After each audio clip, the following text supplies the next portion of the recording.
Os 7 pecados capitais. Eles existem em cada um de nós.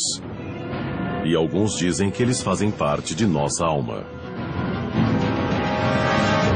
Esses pecados são fatais. Eles têm um efeito gravemente destruidor na vida espiritual de uma pessoa. Luxúria, inveja, gula, preguiça, avareza, ira e soberba. De acordo com a teologia cristã, pecar é simplesmente pensar nesses pecados capitais. A Bíblia diz que o resultado do pecado é a morte. Cada um desses pecados tem uma história secreta revelando como eles se tornaram capitais. Os 7 pecados capitais tiveram um enorme impacto na história, na sociedade e em nossa alma. Você não pode transgredir a lei moral de Deus sem que alguém pague um preço terrível por isso. E o mais paradoxal dos 7 pecados capitais é a gula. Gula. Na teologia cristã, os 7 pecados capitais são de grande importância. Contudo, estranhamente, a lista não aparece na Bíblia Sagrada. Eles surgiram pela primeira vez nos mosteiros do Egito, mais de 300 anos depois do Novo Testamento ter sido escrito. Por volta de 375 d.C., um monge chamado Evagrius Ponticus começou a fazer uma lista das muitas tentações da alma humana, estreitando e refinando a lista até resumi-las mais perigosas. Evagrius acreditava que havia 8 tentações terríveis que poderiam levar a humanidade para o inferno. Para Evagrius, a gula era um pecado porque comer demais afetava a capacidade das pessoas rezarem. Ele escreveu: assim como a neblina esconde os raios do sol, o excesso de comida embota a mente. As 8 tentações de Evagrius ficariam conhecidas apenas por monges. Até 590 d.C. Naquela época, o Papa Gregório o Grande diminuiu a lista para 7. Mudou os seus nomes de tentações para pecados e proclamou que eram capitais. Para o Papa Gregório, a gula era mortífera para a vida física e espiritual. Ele escreveu: o estômago, quando não é reprimido, destrói as virtudes da alma.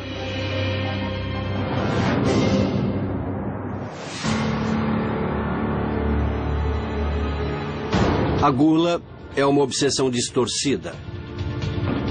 Uma obsessão pervertida em que a comida é o objeto do nosso prazer. De pessoas que vivem para comer em vez de comer para viver.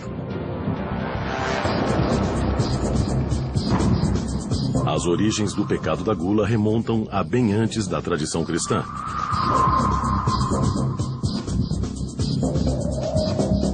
Na Idade da Pedra, culturas primitivas celebravam o grande consumo de comida. Se pudéssemos nos comunicar com os nossos ancestrais de 1 milhão de anos atrás, nunca imaginaríamos que comer demais era um pecado. É muito comum que as representações da forma humana, cuja intenção era retratar riqueza, saúde, fertilidade e coisas boas, fossem seres corpulentos.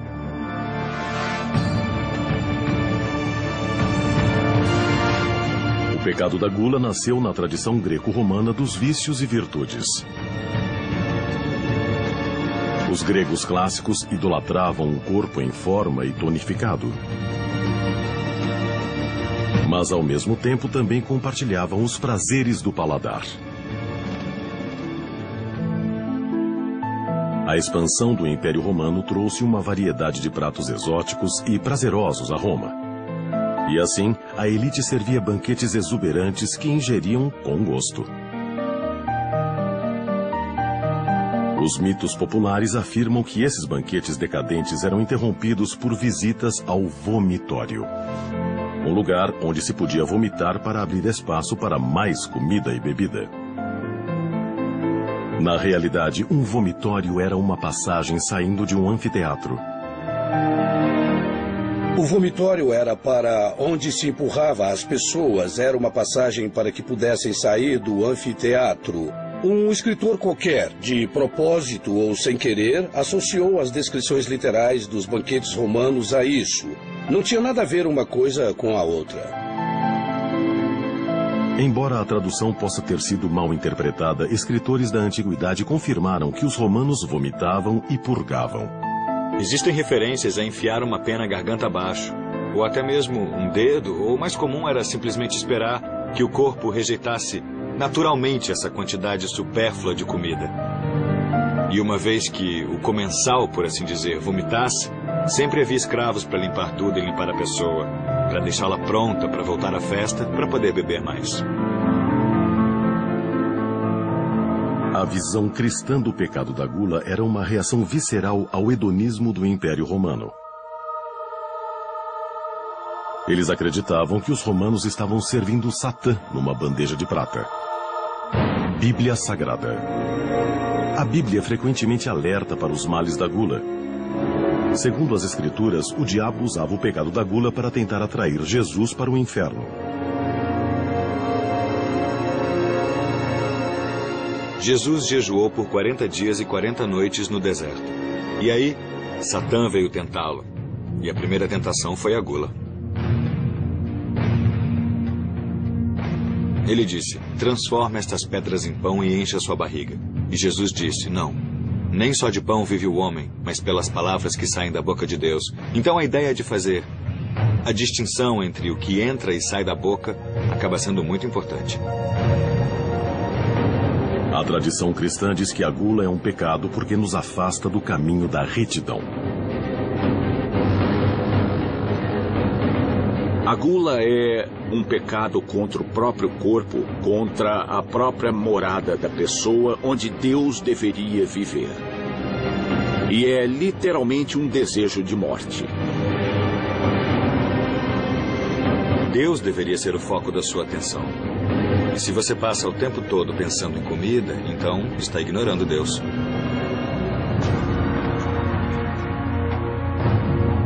Os fiéis acreditavam que os pecadores gulosos receberiam a sobremesa que mereciam no outro mundo. Se você está condenado, comer tem tudo a ver com isso, porque você está consumido por Satã. Entre pela boca no inferno, e assim você acaba nas entranhas de Satã. No século V d.C., o filósofo e teólogo Santo Agostinho pregava a abstinência em todas as suas formas.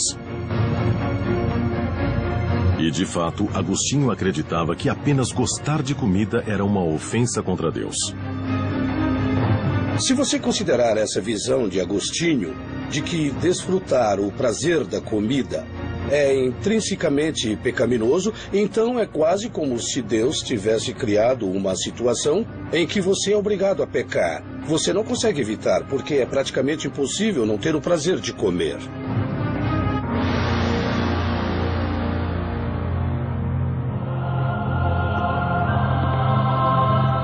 No século IV, a emergência do movimento monástico cristão pôs em destaque as preocupações sobre abandonar-se aos sentidos. Esses homens de Deus escolheram uma existência frugal e enclausurada em mosteiros, negando qualquer gratificação ao corpo. Ocorre a formação do monasticismo ocidental e do regime de São Benedito, o advento de muitas regras sobre comida e bebida, o quanto e quando se come. Você tem que jejuar em determinados momentos, não deve beber mais do que uma determinada quantidade de vinho e não pode comer carne e esse tipo de coisa. E eles perceberam uma preocupação excessiva com os prazeres carnais, como comer e beber. Coisas que nos tornam menos humanos e mais parecidos com os animais, e, portanto, consideravam isso um pecado.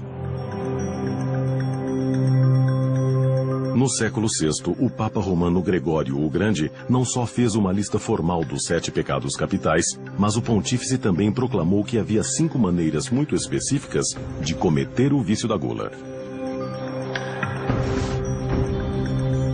Comer demais, a forma de gula que mais conhecemos. A gula, nesse sentido, equivalia a roubar dos pobres e famintos. Comer fora de hora também era um ato de gula. Havia horários certos para comer e você não deveria fazer lanches. Também era considerado pecado querer que a sua comida fosse preparada de uma maneira muito particular, muito precisa ou exigente, querer que a sua comida estivesse daquele jeitinho. Isso era considerado gula porque dava importância demais à comida. E você também poderia pecar pelo apetite, pelo seu grau de avidez, quando você pensa em comida o tempo todo.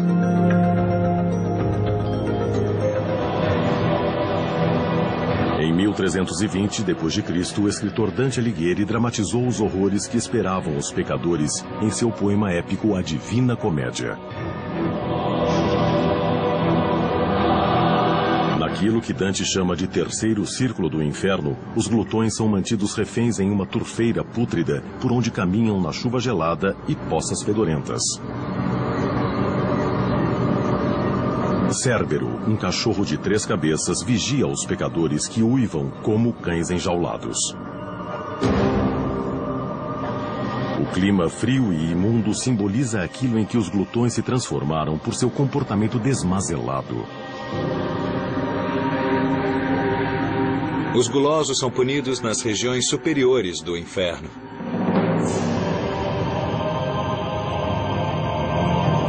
Chaco, o glutão florentino, ficava sentado lá em uma pilha nojenta de sujeira. O ambiente pútrido era para espelhar o que ele fez com o próprio corpo ao corrompê-lo. Então, o inferno é um lugar de desconfortos extremos. Tem fogo, tem gelo, tem tudo de ruim, tudo de desagradável. Dentre todos os pecados capitais, a gula parece ser o mais conflituoso. É um dos pecados mais fáceis de cometer e o mais difícil de superar. Por isso a gula é tão singular. Você pode até ser virgem e não fazer sexo de jeito nenhum. Mas da comida você não escapa. Ou você morrerá. Você tem que se alimentar regularmente. Há muitos vícios com os quais temos de conviver o tempo todo, ou senão morreríamos ou não viveríamos. E esse é o caso da gula. Nós temos de comer, nós temos um apetite, temos de nos nutrir e tudo mais. Comer podia até ser uma necessidade, mas para aqueles que exageravam, havia um preço a pagar. E em alguns mosteiros medievais, essa verdade não impediria que alguns deixassem de ser glutões.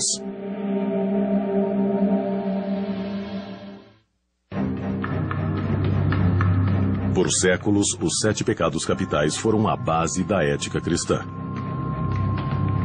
E alguns dizem que o pecado mais difícil para evitar é a gula. Na Idade Média, as ordens de monges tinham regras severas para comer e beber. Enquanto alguns monges temiam cair nas garras de Satã, outros encontravam meios de se empanturrar sem culpa. As regras diziam o seguinte: não era permitido comer nem beber em excesso dentro do mosteiro. Na Idade Média, muitos dos mosteiros tinham um cômodo especial. Era chamado de misericordium, que significa misericórdia. E eles diziam: este cômodo aqui não faz parte do mosteiro. É como uma embaixada do mundo exterior. Então, você passava pela porta e de repente não estava mais no mosteiro. Os monges se apinhavam lá dentro e se empanturravam de comida e bebida. Tomás de Aquino, um frei do século XIII, alertou sobre o perigo de sucumbir ao pecado da gula. Ele acreditava que o pecado era um convite a outros vícios, especialmente a luxúria, a ira e a preguiça. Ele era o portal para os outros pecados. Todos estão interligados e quando você peca de um jeito, é mais do que provável que vá pecar de outro. Por causa de seu desejo descontrolado por comida e bebida, você pode se iniciar em toda uma série de atividades pecaminosas como roubar ou mentir. Quando eu era bem novo, eu costumava roubar dinheiro da bolsa da minha mãe para poder sair e comprar barras de chocolate, que eu simplesmente amava. E esse, com certeza, é um bom exemplo de como a gula me levou a ser um ladrãozinho. A lenda medieval de João de Beverly demonstra bem a teoria de Tomás de Aquino sobre o perigo do pecado da gula. A história conta que um homem fez um acordo com o demônio que o obrigou a escolher entre 3 pecados: a gula, o estupro e o assassinato. Pensando que seria o pecado menos ofensivo, o homem escolheu a gula na forma de bebedeira. Ele disse: acho que só vou me embebedar, porque eu acho que dou conta, eu já fiz isso antes. Mas o que aconteceu foi que ele ficou bêbado, foi tropeçando para casa, entrou no quarto errado e viu uma mulher na cama dele. Sem perceber que era a própria mãe, o pecador embriagado se impôs. Ele foi interrompido pelo pai, mas em seguida o matou.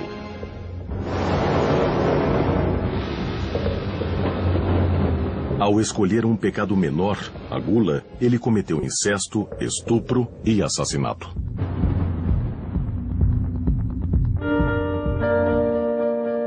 Um certo dia, por volta do ano 1200 d.C., teólogos cristãos tentaram curar a sociedade dos 7 pecados capitais, criando uma lista de opostos, chamados 7 virtudes celestiais. A temperança, o oposto da gula, significava praticar moderação e abstenção. Numa tentativa de se refrear, São Francisco de Assis, o frei católico do século XIII, bolou um jeito esperto para diminuir o entusiasmo dele à mesa. Frequentemente, ele espalhava cinzas sobre a sua comida para diminuir o sabor. Diferentemente dos monges enclausurados do mosteiro que nunca deveriam sair, os freis perambulavam pelo interior, ajudando os pobres e pregando contra a heresia. Frequentemente, as pessoas os hospedavam porque diziam que estavam fazendo o trabalho de Deus. Eles ganhavam uma refeição, é claro, e frequentemente a refeição era mais substanciosa do que os freis estavam habituados a comer, graças às regras monásticas. E Francisco dizia: vocês têm que comer, porque é grosseiro dizer lamento, sou puro demais para comer. Mas o que vocês podem fazer é espalhar cinza sobre ela quando ninguém estiver olhando, para não desfrutarem tanto dela. Alguns levavam a temperança ao extremo. As santas Catarina de Siena, Clara de Assis e Verônica passavam fome por Deus. Hoje, historiadores chamam essas santas de sagradas anoréxicas. Sabemos que a inanição pode às vezes provocar alucinações. Portanto, talvez comer muito, muito pouco fosse a maneira delas chegarem mais perto de Deus, de um jeito mais ou menos místico. Mas também era um jeito de manter controle sobre o corpo. E isso é característico da anorexia, no sentido moderno e não religioso. O comportamento delas é muito semelhante ao das mulheres modernas com distúrbios alimentares. Em 1364, Santa Catarina de Siena, ainda adolescente, renunciou ao pecado da gula ao rejeitar totalmente a comida. Aparentemente, ela frequentemente usava um graveto para induzir o vômito e assim se manter mais pura.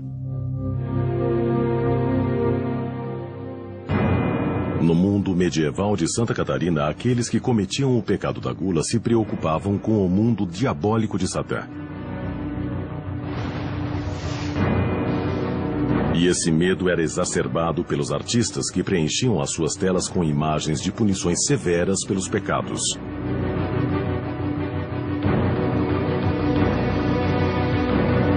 A pintura italiana O Julgamento Final do século XV mostra glutões nus sentados à volta de uma mesa de jantar do inferno.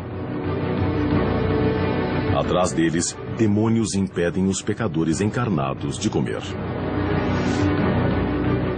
A ideia por trás das estátuas, pinturas e tudo mais dentro de uma igreja é fornecer um corolário visual ou apoio para o que está sendo lido no púlpito. E o padre está dizendo: não sejam gulosos, é muito ruim, vocês vão arder no inferno. E se olharem para as imagens dirão: aquele cara parece infeliz, o corpo dele não é lá muito saudável, melhor evitar isso. E para os que sabiam ler, o destino atormentado que esperava os gulosos também permeava a literatura. Centenas de obras religiosas oferecem uma leitura parecida com um livro moderno de autoajuda.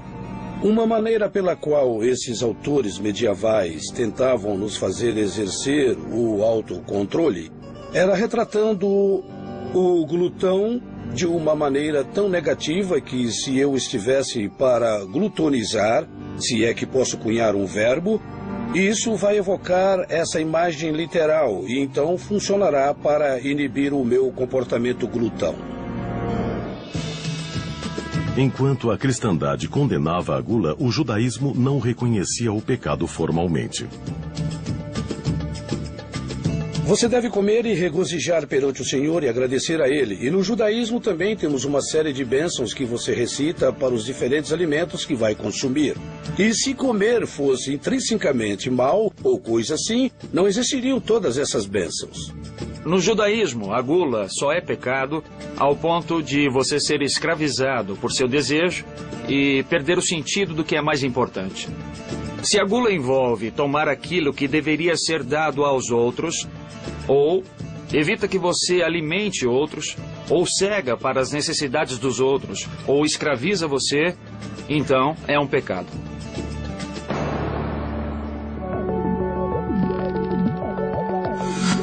Quer a gula fosse ou não um pecado, antigos escritos judaicos, tais como o livro de Judite, alertavam que ao beber e comer você podia ficar encrencado.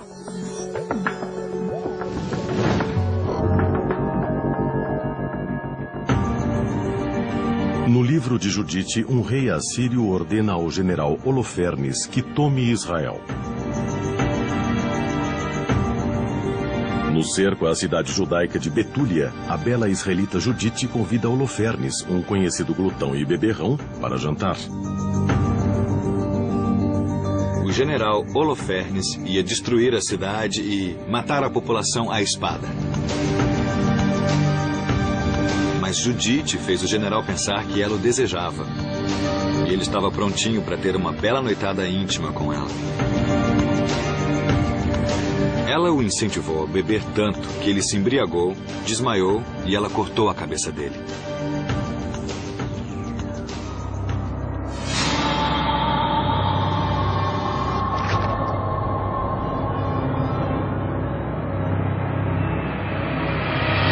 Desse jeito, Judite salvou seu povo e sua cidade.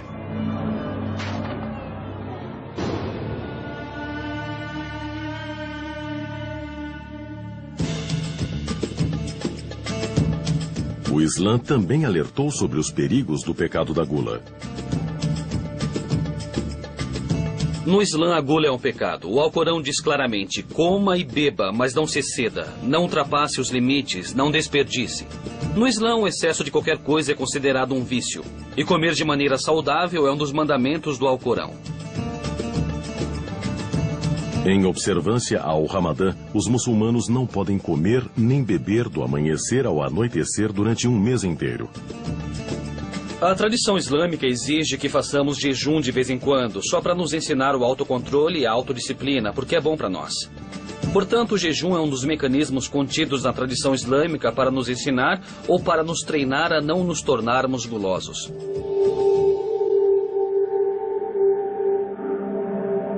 Os cristãos também praticam o jejum e as orações como penitência pelo pecado da gula. A época da Quaresma celebra os 40 dias que Jesus jejuou no deserto. E para acompanhar a natureza paradoxal da gula, alguns cristãos celebram a chegada da Quaresma com o Carnaval, um festival de comilança e bebedeira que dura 3 dias.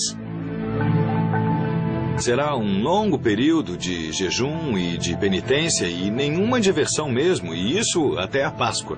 Então, parece ter havido uma realização por parte das autoridades eclesiásticas de que era preciso deixar as pessoas porem tudo para fora. Nós gostamos de nos soltar de vez em quando, e quando as pessoas são proibidas de fazer esse tipo de coisas, elas ficam muito infelizes e rápido. No século XVI, quando a reforma protestante se espalhou pela Europa, a Quaresma era considerada uma instituição católica romana e foi usada como alvo. Os protestantes acharam útil politicamente fazer pouco das festividades gastronômicas do Carnaval e o fato de que não é um feriado cristão oficial. Você não acha nada na Bíblia protestante sobre o Carnaval e a Quaresma e coisas assim. Os reformistas se livraram disso porque também eram épocas de celebração e banquetes com muita comida e bebida e aqueles comportamentos que rolam quando você bebe demais. Por séculos, grande parte da vida no oeste europeu era governada pela doutrina cristã. Mas com o advento da Renascença, uma aristocracia decadente anunciaria uma evolução no pecado da gula.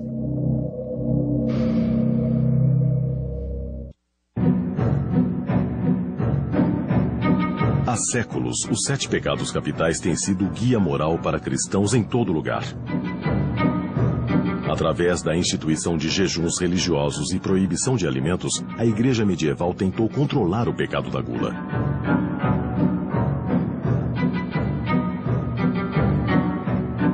No final da Idade Média e início do Renascimento, as atitudes em relação à gula evoluíram à medida que os jantares finos se tornaram um emblema de orgulho e status social. Em meio à aristocracia, isso estava intimamente ligado à sua noção de honra, de se comportar e viver de maneira condizente com seu status aristocrático. Então os aristocratas usavam roupas finas, viviam em uma casa chique e comiam pratos requintados. Acreditava-se que pegava mal se comessem coisas apropriadas para camponeses. Um aristocrata teria de manter uma mesa fina e servir a comida em baixelas caras e todo esse tipo de coisa. E muitos nobres comeram até morrer. Quando o rei João da Inglaterra morreu em 1214, foi escrito: a sua doença foi piorada por sua gula perniciosa. Em 1438, Eduardo IV morreu de causa desconhecida, mas a culpa foi colocada na gula. Eu acho que foi por ter uma dieta ruim. A realeza gostava de viver como a realeza e gostavam de consumir comidas e bebidas finas, mas isso frequentemente excluía os alimentos que hoje sabemos ser muito mais saudáveis. A Igreja Católica instituiu uma série de tabus dietéticos, incluindo uma lei religiosa proibindo comer carne às sextas-feiras. Contudo, as classes mais altas sempre encontraram um jeitinho de burlar as regras religiosas. Nos círculos aristocráticos, virou moda empregar chefes, que preparavam a comida de um jeito tão artístico que dificilmente parecia o que era.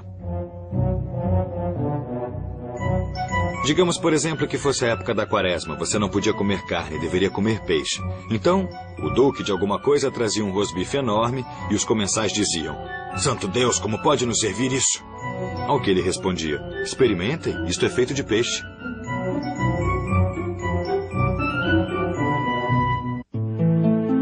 Luís XIV foi o mais famoso de todos os glutões reais. Dizia-se que o estômago dele era 3 vezes maior do que aquele dos homens de sua época. Luís XIV era um glutão, porque, é claro, ele era o rei da França e esperava-se que vivesse como um rei. Ele sempre servia os pratos mais finos. Esses amantes reais de comida descobriram que mesmo que o pecado da gula não os levasse ao encontro da ira de Satã, ainda poderiam ser amaldiçoados pela gota, indigestão e doenças cardíacas. Luís XIV engordou e teve problemas de saúde associados à indulgência à comida e bebida. Henrique VIII é outro exemplo de alguém que engordou muito na velhice. E sabemos que ele tinha problemas sérios de saúde, como úlceras nas pernas e outras coisas assim. Em 1545 d.C., o italiano Luigi Carnaro descobriu que o seu grande apetite o levaria para a cova precocemente. Então, ele escreveu um guia sobre como evitar o pecado da gula, que se tornou o primeiro livro de dieta do mundo. Ele escreveu um livro de dieta e disse: "Este é o segredo para a saúde perfeita." As pessoas até liam e entendiam a sua obra sob uma perspectiva mais religiosa do que médica, porque ele havia dominado a carne, ele havia dominado o seu desejo por comida e dominado a gula. No início dos idos de 1600, o pecado da gula acompanhou os peregrinos e puritanos que colonizaram a América. Colônias foram formadas em Plymouth e na Baía de Massachusetts, e um grupo de imigrantes puritanos estava determinado a derrubar a Capela de Satã no Novo Mundo. O puritanismo americano foi baseado no protestantismo radical europeu. E um dos elementos mais característicos daquele tipo de cristandade era esse ódio quase visceral do catolicismo romano.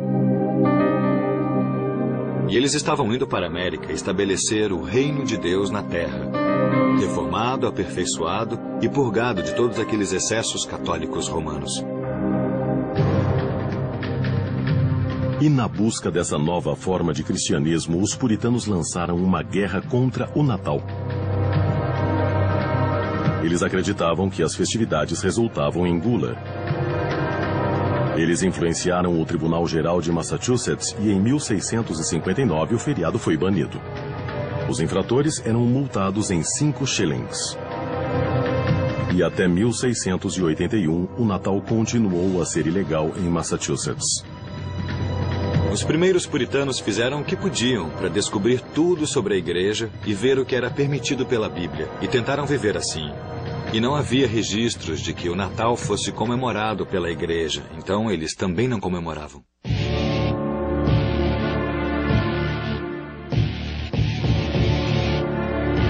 Nos Estados Unidos, no século XIX, a gula se tornou um problema social.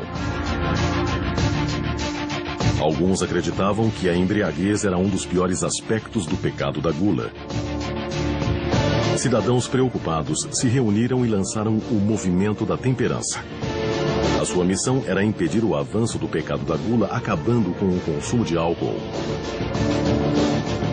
O Movimento da Temperança foi um esforço de mulheres, em sua maioria, embora também tivessem líderes religiosos, especialmente protestantes, que entraram na dança e não gostavam de beber simplesmente porque consideravam um pecado. Mas, segundo eles, a ideia era proteger as famílias americanas dos efeitos nocivos do álcool.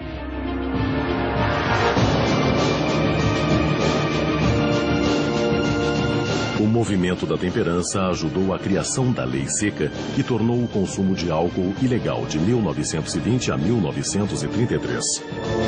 Aquilo que começou como um movimento religioso contra o pecado da gula mais de 100 anos antes, culminou na 18ª emenda da Constituição norte-americana. Havia essa união perfeita de líderes religiosos, esposas iradas e um governo que queria mais dedicação e produtividade dos trabalhadores em geral. Se você se livra da bebida, pode realizar todas essas coisas. Esse foi o Movimento da Temperança e essa foi a Lei Seca. A Lei Seca não foi capaz de impedir a gula e a embriaguez. Olhem aqui. Quando Jesus Cristo foi crucificado nesta cruz, vocês todos perderam. Alguns acreditavam que o pecado da gula tinha um mestre satânico mais poderoso, e eles acreditavam que alguns gulosos estavam possuídos pelo demônio. Saia! Saia!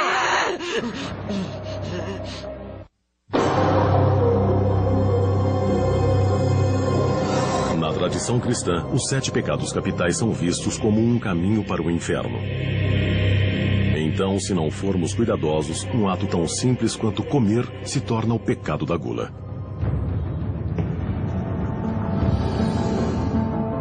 O demônio da gulodice é Beelzebu, ou o Senhor das Moscas. Alguns cristãos consideravam o demônio incorporado nas moscas como o responsável por fazer as pessoas se tornarem gulosas. Para um pecado ser pecado, tem de ser um ato do livre-arbítrio. O demônio pode até sugerir, mas nós temos de cometê-lo. E o trabalho deles é tentar os humanos a cometer pecados. Mas é claro que isso não deve nos levar a concluir que é culpa do diabo ou que o diabo nos obrigou a fazê-lo. Olhem para isto. Olhem para isto! O pastor Bob Larson discordaria. Ele acredita que os demônios frequentemente são a origem do pecado, cuja única cura é um exorcismo. O pastor que é exorcista afirma ter poderes especiais para purgar as vítimas que ele afirma estarem possuídas por demônios. Um homem enorme de mais de 130 quilos manifestou demônios em um dos nossos seminários. E quando perguntei ao demônio o nome dele, ele disse, comida. O demônio da gula disse, eu me chamo comida, porque eu encho ele de comida e doença. O pastor exorciza os possuídos com orações e símbolos religiosos. Às vezes, eu simplesmente insulto o demônio. Eu posso insultar um demônio olhando a pessoa possuída, bem no fundo, nos olhos e na alma, e dizendo, bom, Satã, você fez um ótimo trabalho com esta pessoa. Na religião cristã, a crença na sina é forte, mas outros acreditam que a gula pode ser uma necessidade evolutiva. Em outras culturas, os perigos físicos e morais do pecado da gula foram sobrepujados pelas necessidades de sobrevivência. Os ilhéus do Pacífico Sul quase morriam de inanição quando remavam longas distâncias no mar. Assim como os nômades nativos americanos que viviam como caçadores e coletores. A habilidade de existir com um mínimo de comida era uma estratégia de sobrevivência poderosa. Um alto teor de gordura era importante para as culturas que sofriam esses ciclos de banquete ou fome. Cientistas agora especulam que certos grupos podem ter criado uma predisposição para o pecado da gula, desenvolvendo o que foi chamado de gene econômico.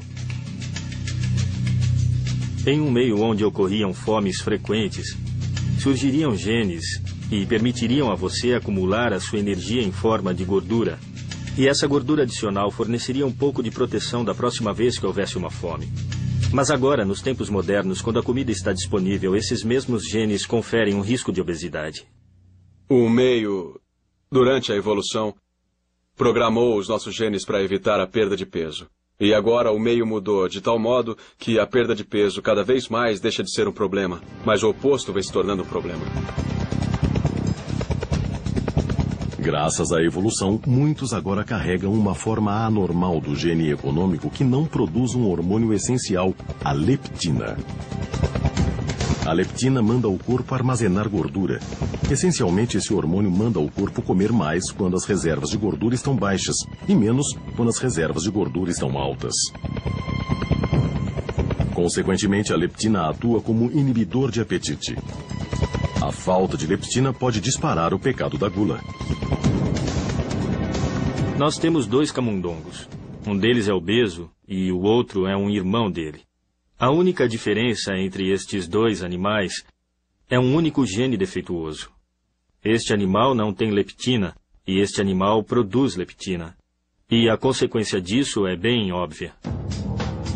Foi o Dr. Jeffrey Friedman quem descobriu esse defeito no gene da leptina e explica que a falta de leptina nos humanos pode fazer com que não possam controlar o seu comportamento glutão. Steve O'Reilly tem realizado um trabalho fascinante na Inglaterra, estudando crianças com deficiência de leptina. Os pais delas relataram que tomaram medidas extremas para tentar restringir o apetite dessas crianças, literalmente trancando a geladeira com cadeado. Não havia nada que pudesse ser feito. De alguma maneira, estas crianças conseguiam invadir a geladeira e comer demais. Nesta caixa, temos leptina dissolvida e os tubos têm um fluido dentro. Hoje, a leptina é produzida em laboratório e é administrada àqueles com deficiência do hormônio. Isso acabou normalizando o peso dessas crianças. E é claro que esse é um exemplo extremo, mas acho que representa um extremo do impulso biológico para comer. Na opinião de Friedman, a falta de força de vontade não é a causa do pecado da gula. Algumas pessoas podem olhar para este camundongo ou para uma criança com deficiência de leptina e dizer que aquele indivíduo ou este camundongo é guloso. Mas é claro que, nesses casos, sabemos qual é a base desse comportamento. É uma deficiência do hormônio leptina. No século XX, a evolução do pecado receberia um empurrão, pois os cientistas olharam diretamente para o cérebro humano cometendo o ato da gula.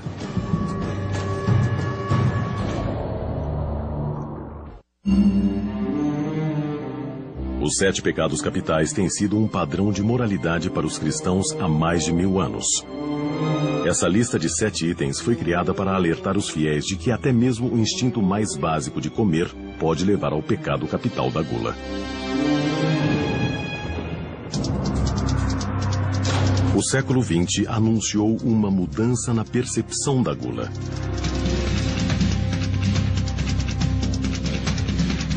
Os líderes da igreja também começaram a ver o vício como um problema comportamental que exige acompanhamento. Na literatura religiosa, os pecados capitais sempre são interpretados no contexto de um sistema de valores religiosos. Enquanto na abordagem moderna, a abordagem psicoterapêutica secular Eles tendem a falar mais sobre técnicas. Como posso aprender técnicas que vão me ajudar a controlar o meu excesso de ingestão de comida e bebida e etc? Na sociedade moderna e do culto ao corpo, graças às mudanças de atitude em relação à saúde e boa forma, muitos começaram a considerar o pecado da gula uma falha moral. A gula ainda é, sim, um pecado e uma coisa a ser evitada. E existe uma ênfase maior na ideia de cuidado com o corpo. A ideia de que o seu corpo foi dado a você por Deus. E quando você come e bebe demais, você arruína a sua boa saúde. A doutora Ellen Shore realizou experiências para mostrar que no decorrer da história, os humanos sempre tiveram menos controle sobre o pecado da gula do que achavam. Se você está tentando entender a gula ou a gulodice, precisa entender que esse é um processo biológico. Somos essencialmente programados não só para ser atraídos por comidas altamente calóricas, como para gostar delas. E que esse sistema foi criado para garantir que ingeríssemos calorias adequadas para sobreviver. A doutora Shore mostrou fotos de vários alimentos a objetos de estudo humanos. O seu objetivo era ver como as áreas do cérebro respondem ao estímulo visual de alimentos. Uma das categorias é de alimentos que considero de baixa caloria ou alimentos saudáveis. Outras fotos são o padrão. Alimentos altamente calóricos, que são as sobremesas e também os doces. As experiências revelaram que a reação a certos alimentos é forte, poderosa e automática. O que nós acabamos descobrindo é que o cérebro responde mais às fotos de pratos altamente calóricos do que aos pratos de baixa caloria. Em certo sentido, o que estamos fazendo é lançar o instinto biológico contra o instinto cognitivo mais alto. E a questão é esta: qual deles vence? Para alguns, a secular tradição de reprimir o desejo pelos melhores pratos e vinhos está morrendo. Em nossa sociedade, alguns abraçaram o desejo por alimentos altamente calóricos. Hoje, o gourmet é considerado uma pessoa refinada. Temos chefes famosos e achamos que as pessoas que apreciam comidas finamente preparadas, raras ou caras, têm um apetite sofisticado. E essas pessoas devem ser imitadas. Então, Gregório diria, não, isso aí é gula. Os glutões modernos não se preocupam em passar a próxima vida no inferno, mas sim o inferno na Terra.